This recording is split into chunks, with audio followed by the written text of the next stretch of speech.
हंसराज साहब, मैं ये जानना चाहता हूँ, मैं एक सवाल है छोटा सा मैं रखना चाह रहा हूँ। मैं छोटा सा सवाल है कि कोई श्रम मंत्रालय के पास, श्रम आयुक्त के पास कोई आंकड़ा है कि कितने मजदूर ऐसे होंगे जो सड़क पर चल रहे हैं या सड़क से अपने घर की तरफ जाना चाहते हैं? क्योंकि आरटीआई में तो कोई जवाब आया नहीं। देखिए इसका सरकार अगर इस पर दबाव बनाएगी तो जवाब आएगा। देखिए सुनो जो 7-8 दिन पहले जब स्पेशल ट्रेन के सुविधा जब नहीं थी, जब इजाजत नहीं थी जाने को बसेस में या स्पेशल ट्रेन में, तब कुछ लोग बाहर निकले थे, सैकड़ों हजारों लोग निकले थे। कितने संख्या में लोग गए ये हर चौके पर पुलिस के पास हो सकती है। ये संख्या ये केंद्र सरकार के पास तभी आएगी जब हर प्रदेश सरकार इसको आंकड़े तैयार करके देगी। बट लेकिन जो अभी सरकार का यह मानना है, सरकार ने यह निर्णय किया है, सारे मजदूर को हम घर नहीं भेज सकते हैं, जाने की जरूरत भी नहीं है। जो जरूरतमंद हैं, जो स्ट्रैंडेड है, जो मतलब ये जो लोग आज निकले हैं, ये एक्चुअली वहां स्टील प्लांट में काम कर रहे थे। क्या वहां स्टील प्लांट के जो लोग जिनके यहां ये काम कर रहे थे, क्या इनकी व्यवस्था उन्होंने किया था? नहीं किया था।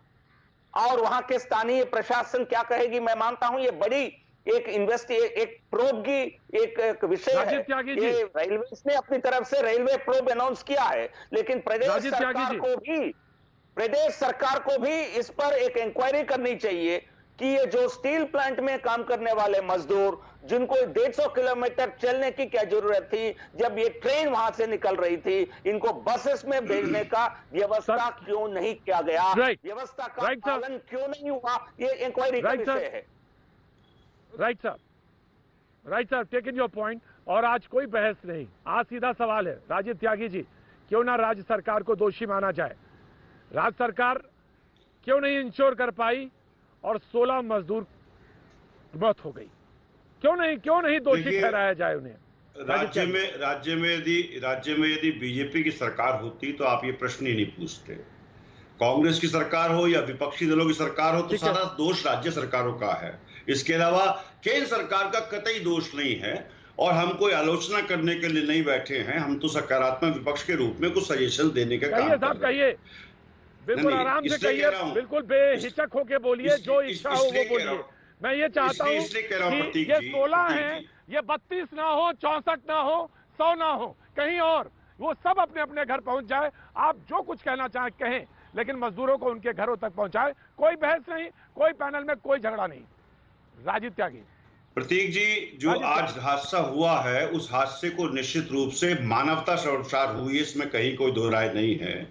और प्रवासी मजदूरों के मुद्दे को मैं आपके चैनल के माध्यम से विशेष रूप से आपकी डिबेट पे कम से कम 10 बार उठा चुका हूं कि प्रवासी मुद्दों के मामले में केंद्र सरकार को गंभीर होना चाहिए था। लॉकडाउन करते समय, जिस वक्त लॉकडाउन किया गया था, क्या सरकार को ये पता नहीं था कि पूरे देश में प्रवासी मजदूर हैं? अकेले बिहार के 1 करोड़ मजदूर हैं, उत्तर प्रदेश के 1.25 करोड़ मजदूर हैं, अन्य राज्यों के, झारखंड के बहुत बड़ी संख्या में मजदूर हैं। इन 3-4 राज्यों के मजदूर अलग अलग जाके 13-14 शहरों में काम करने का कार्य करते हैं, चाहे वो सूरत हो, मुंबई हो, इंदौर हो, चाहे और अन्य बड़े जो क्या नाम उसका शहर उनमें काम करते हैं।